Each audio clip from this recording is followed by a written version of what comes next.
So now looking over the next 10 years with low Earth orbit operations on the space station, with Lunar Gateway, the possibility of lunar surface operations, what has ESA managed to secure thus far in terms of going beyond low Earth orbit?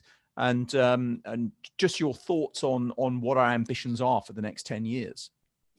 Yes, well, I mean, ESA is very much involved in the Artemis program. I think that's what I'm always saying at the outset, because firstly, a lot of people in the UK, don't fully embrace ESA as our space agency, which of course it is. We have the UK Space Agency, but we're doing so much with ESA. And then even people who appreciate ESA don't realize how much we are doing within ESA on the Artemis program. It's very much a program we're part of. ESA built the service module for the Orion spacecraft, which is a very important point because it puts Europe on the critical path for lunar exploration and beyond. NASA cannot do these missions without a service module that's powering the Orion spacecraft and propelling it, providing life support, and Europe build those. And so it's that bartered agreement from the European service modules that's enabled ESA to gain 3 Artemis missions at the moment.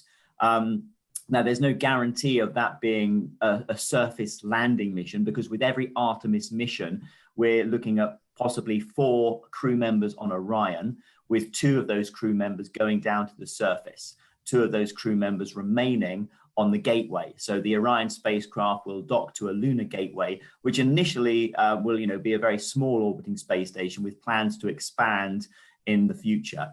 And the great thing about the gateway, just to quickly go there, is it's in a highly eccentric orbit, highly elliptical orbit. And that means that it can actually change the plane. So normally when we put spacecraft into orbits, we don't like to change the plane because it takes a lot of fuel to do that. But if you're in a highly elliptic orbit, at the very highest point of that orbit, when it's going slowly, it actually takes a little bit of fuel and you can change the plane of the orbit very easily. So that means this gateway will be able to service many different locations on the lunar surface. And initially, the South Pole is a very interesting area. Areas on craters such as the Shackleton crater there that are in permanent sunlight, with plenty of water ice in the regolith of the lunar poles that we know that we can utilize. So these are really good destinations to be thinking about. But in terms of European involvement, yes, we're very much involved in these missions. From a technological point of view, an engineering point of view, we're involved in every single mission. And from a crewed point of view, we hope to expand from that initial 3 into more missions for the future, including the first European boots on the moon. Could you tell us a little bit more about possible scheduling for your next flight? And also, Tim was asking, what would you rather fly on? I mean, probably not going to be Soyuz. Would it be Crew Dragon or Starliner, the Boeing CST-100? Yeah, so at the moment we're obviously focusing on ISS flights. ISS, we're looking at 2030 now as an extension, possibly beyond. And low Earth orbit is going to remain the mainstay of research operations. Reason being because microgravity is such a valuable location for doing scientific research, and low Earth orbit is the cheapest and easiest way of getting to a permanent microgravity location. So low Earth orbit is not going away just because we're starting to look at Moon and Mars. It's still going to remain the mainstay of a lot of human space exploration efforts. And Thomas Pesquet flies very soon on Crew Dragon next month, later this month. And then we have Matthias following after him. Then there is Samantha, Andreas, and myself. So we all hope to fly by 2024 our second missions to the space station. Another 6-month mission is what we're looking at. So that's really exciting. What would I like to fly? Honestly, when you get the opportunity to fly to space, you don't care too much about what you fly. But from a test pilot's point of view, I would love to fly a new spacecraft. I'd love to have a look at Crew Dragon or Starliner. But my ultimate preference, of course, would be on Crew Orion. When you came back in 2016, what was the recovery process like for you when you returned to Earth? And how did the team around you help to adjust to Earth gravity after your 6 month in the microgravity environment? Yes, I mean, when you come back to Earth, the first 2 days is pretty tough. Everybody is different, and some people fare better than others. Some people have an easy time going into space, and some people are very sick when they go into space. I was one of the people who had a really easy time going into space, was just no problems at all, straight at it. And for the first 2 days after landing, felt really quite rough.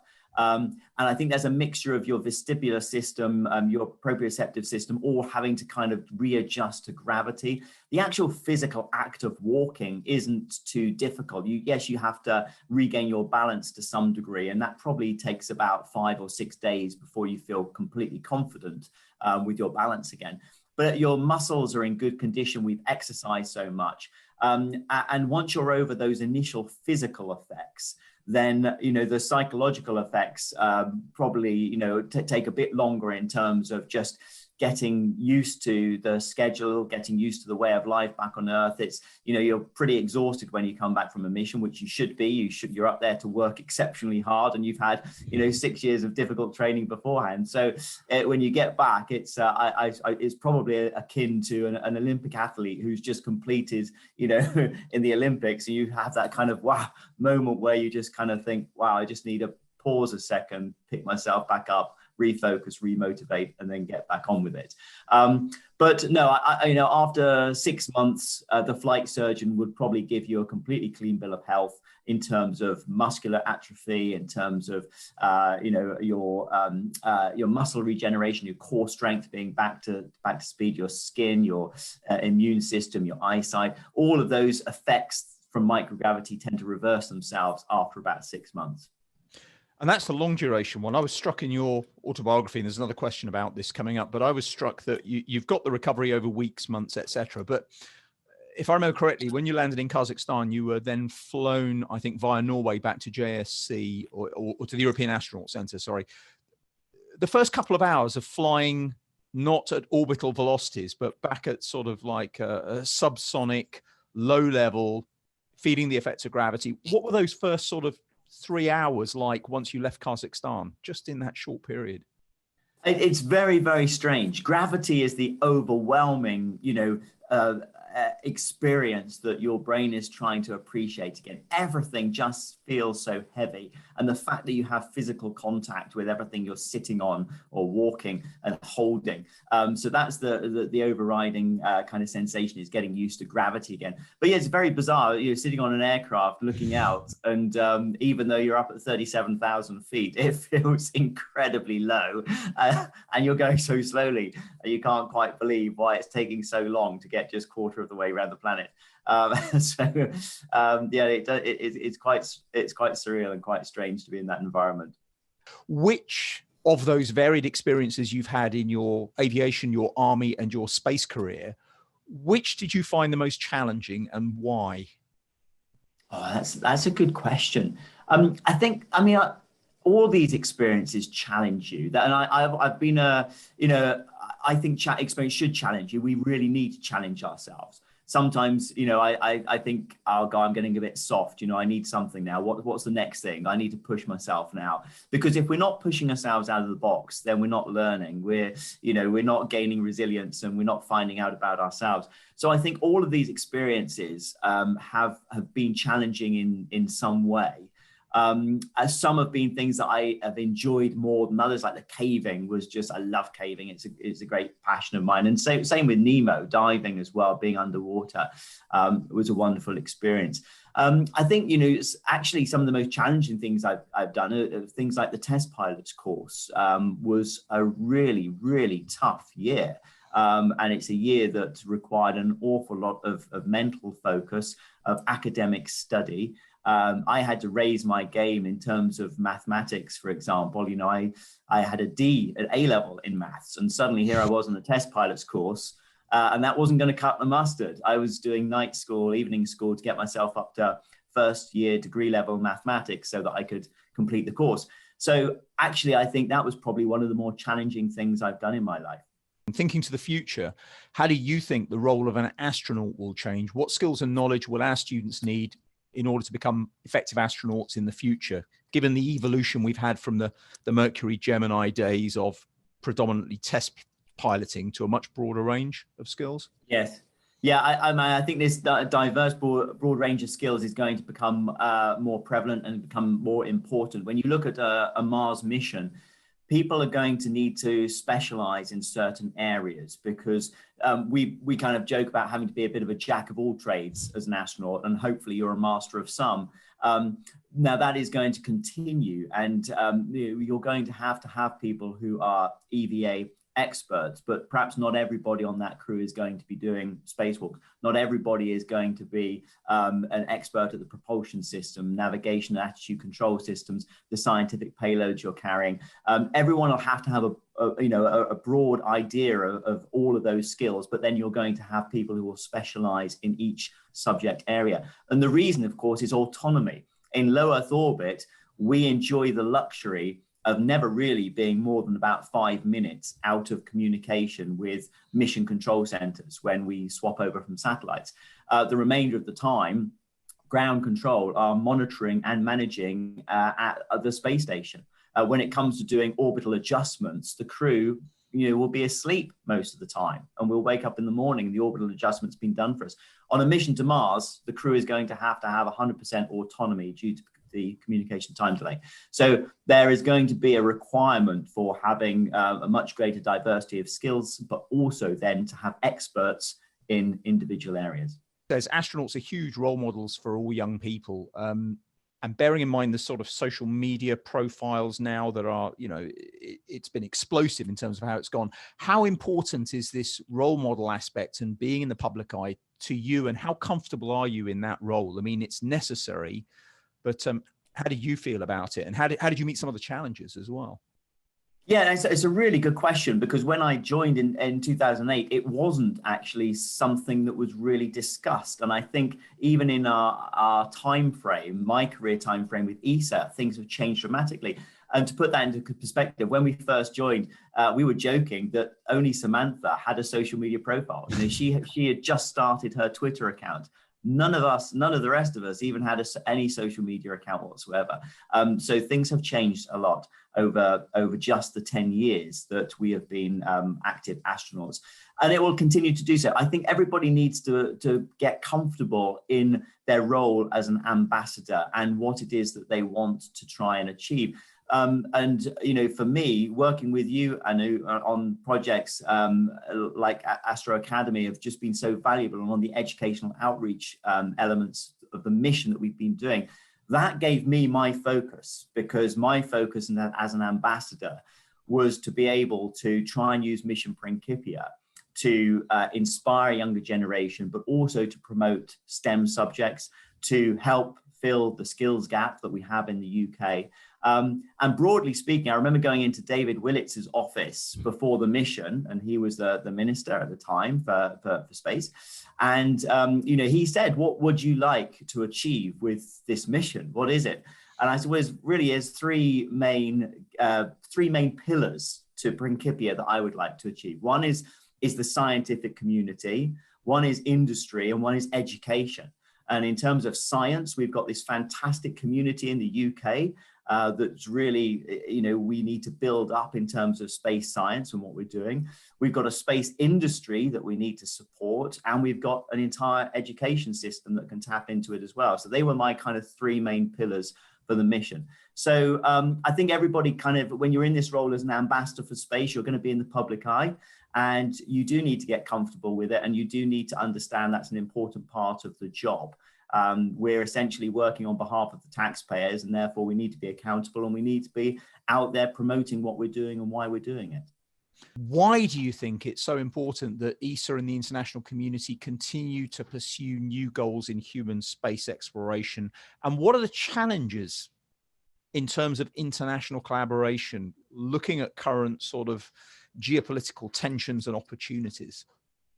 Yes, I mean, I think it's important for two reasons, and that is science and exploration. So I don't think anyone would justify the International Space Station on science alone, although it is a scientific laboratory and it's done some amazing research and it's got a lot more to offer.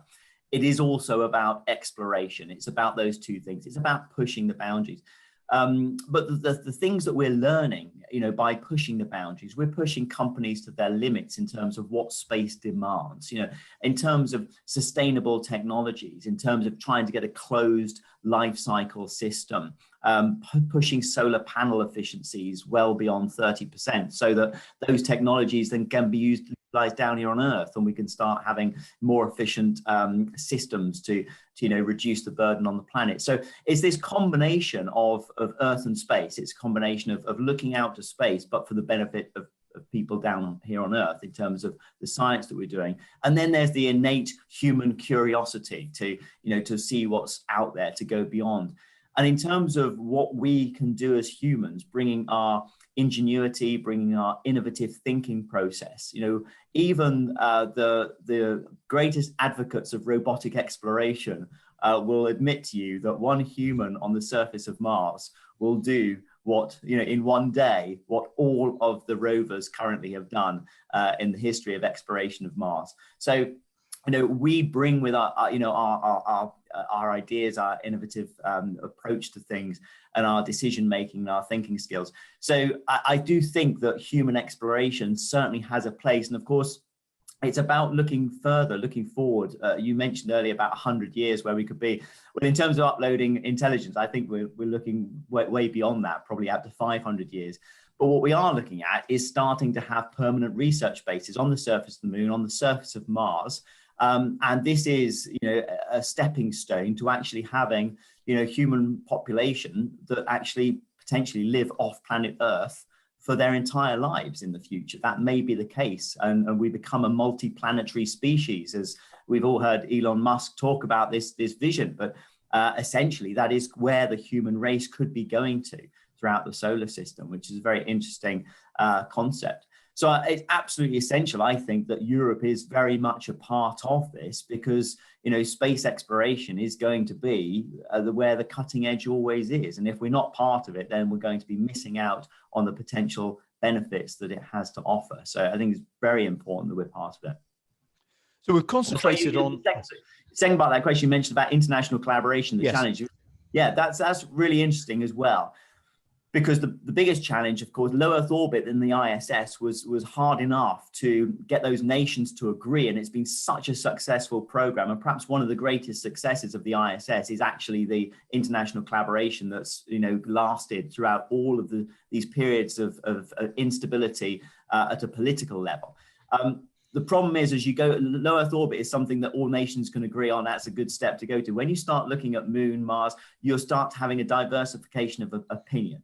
And now you get into the problem where, okay, different nations start wanting to do different things. And we've even seen, different presidents in the United States want to do different things, whether it's asteroid, whether it's Moon, whether it's Mars first.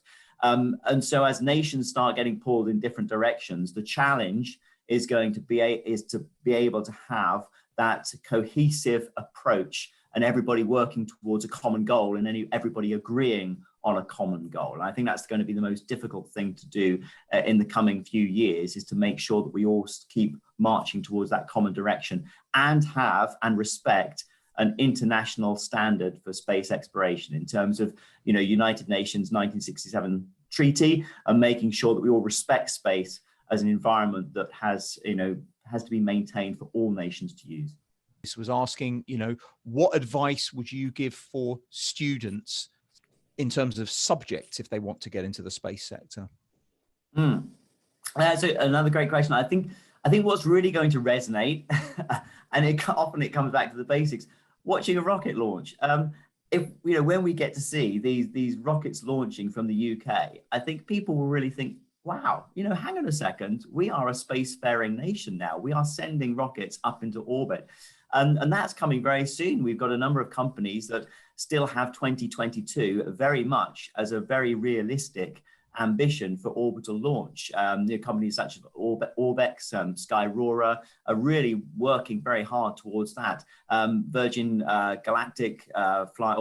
Virgin Orbit, flying out of Cornwall, for example. Different companies using different methods, but ultimately with the ambition of having orbital launches from the UK.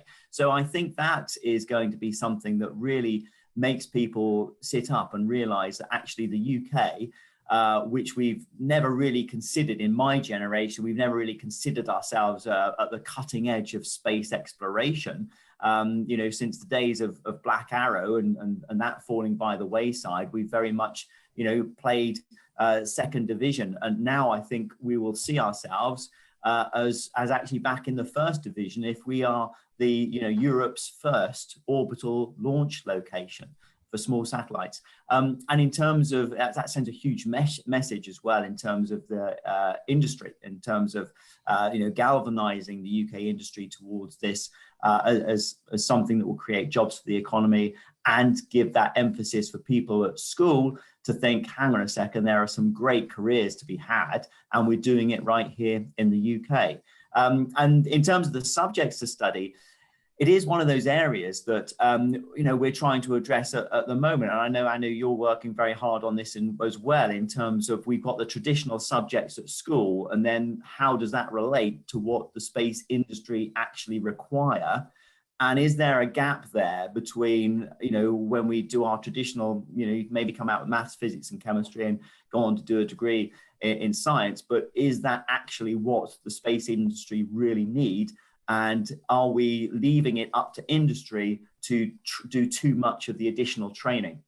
Or can we look at addressing that problem back at a school level or higher education level and try and build more into the curriculum that gives students the skill sets that they really need to do the job that industry demands? So there's some really interesting discussions going on right now. And I think that we may well see some changes coming up in terms of how we address that problem.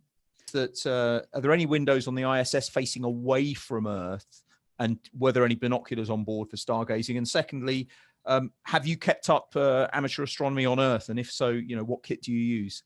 So astronomy on the ISS and back on Earth, Tim.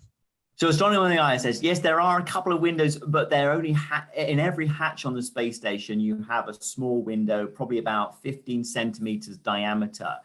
And several of the hatches are you know, zenith facing. So we look out at the universe through those hatches, but it's nothing like the cupola window. And I wish occasionally that we had been allowed to just rotate the ISS 180 and just have a couple of night orbits looking out through that cupola window up into the universe. Would have been incredible. So we can see it, but we're struggling through very small windows. We have some stabilized binoculars on board the ISS as well. So yes, we can use those for astronomy, but often just doing photography is the nicest way to look out, you know, setting up a great shot, trying to get all the ISO levels right, all the time exposures right, and using that as a way of actually then looking at what you've captured. And yeah, I still love astronomy back here. So I've got a pair of stabilized binos and a tripod. And I find that well. I haven't got a telescope because I like to travel around, and I just like to be able to carry my binos with me and just put them in a suitcase, and then I can kind of take them anywhere. Well, thanks very much, Tim. We've fielded a comprehensive suite of programs, and apologies to everyone else if I didn't get around to your question. I just wanted to, we've only got a few minutes left, just finish on some spinal speculations about the future from your perspective, but not hundreds or thousands of years, but looking to maybe 2040, so over the next 20 years, because during that time span, of course, you know, our young children will be sort of in their careers, they'll be having their families perhaps. So 2040, in terms of what's going on in the UK in space and what's going on globally in space, where do you think we'll be by 2040 in terms of exploration, satellite applications, opportunities in the UK? I think it's going to be an incredible 20 years. And you know, I don't say that lightly, and I know that you could say, oh yeah, people have said that for a long time about space, and it always takes a lot longer. But in all reality, when you look at where we are right now, what's coming up and what's happening, there have been eras where we've accelerated rapidly in terms of space exploration. In terms of the Apollo era, was something quite remarkable in a short space of time. You know, absolutely incredible. And then we've had years and years where we've been in low Earth orbit, making steady progress, doing lots of research. But we really are on the cusp now of this next 20 years being another incredible phase of space exploration. Orion is set to go. Within the next 2 years, we're going to see that first crewed launch, very like Apollo 8, going back around the moon. And we've got a very firm plan that will get us back to the surface of the moon in a much more sustainable way than we did back in the Apollo era. And that's going to be phenomenal, for this generation to go back and see the moon landings. I mean, I know, speaking to my parents about what they felt and when they saw that, and how people felt when they saw those lunar landings. There's so many people, who don't appreciate what that was like, and they're going to get to see that for the first time. So that's going to be incredibly exciting. We're also going to see people land on Mars within the next 20 years. I'm absolutely sure of that. So if we think that, the lunar landings are going to be exciting, then to be able to see that exploration of another planet and to see humans land on another planet is going to be phenomenal. So we have some really, truly groundbreaking, exciting events coming up that's going to galvanize everybody back into this new era of, wow, what we're doing in space and where we're going and what's possible and what the future might hold. And in terms of the industry that's going to generate, well, we've also, closer to home, we're starting to use space for many, many different commercial applications. And I think that raises some interesting questions and problems as well. Mega constellations are potentially something that we really have to think carefully about regulation and control and the impact that they'll have. Space debris needs to be reduced dramatically so that we keep space a clean environment for future generations to be able to use. We need to make space travel as green and as clean as we can. And we've got new fuels that we're investigating how to do that. So that again generates a new industry and new competitiveness.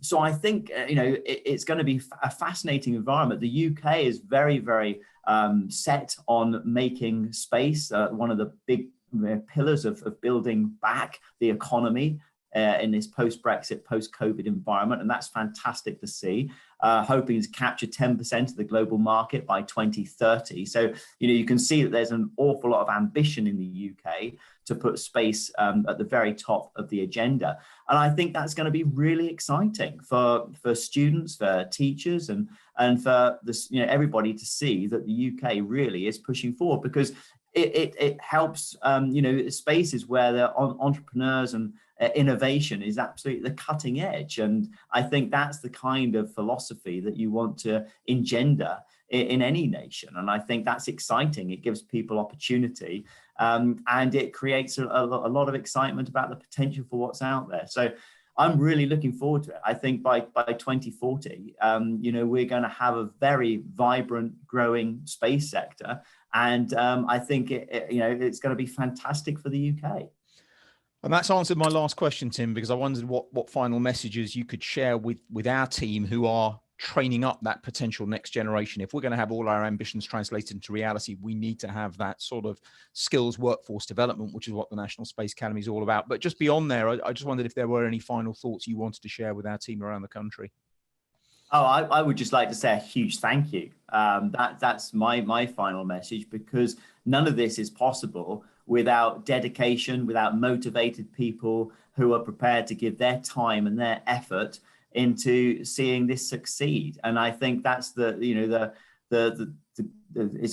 wonderful that people are willing to do that. I also think that you get a lot of satisfaction from that, and I'm sure everybody listening today will as well. But it doesn't come without a lot of personal sacrifice.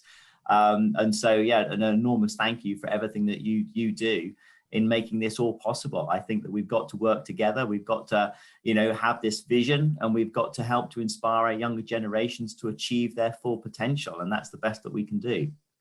That's great, Tim. I've only bust our time limit by 30 seconds. So once again, thank you very much for speaking to our team, and really looking forward to carrying on our work later on this year and into the future.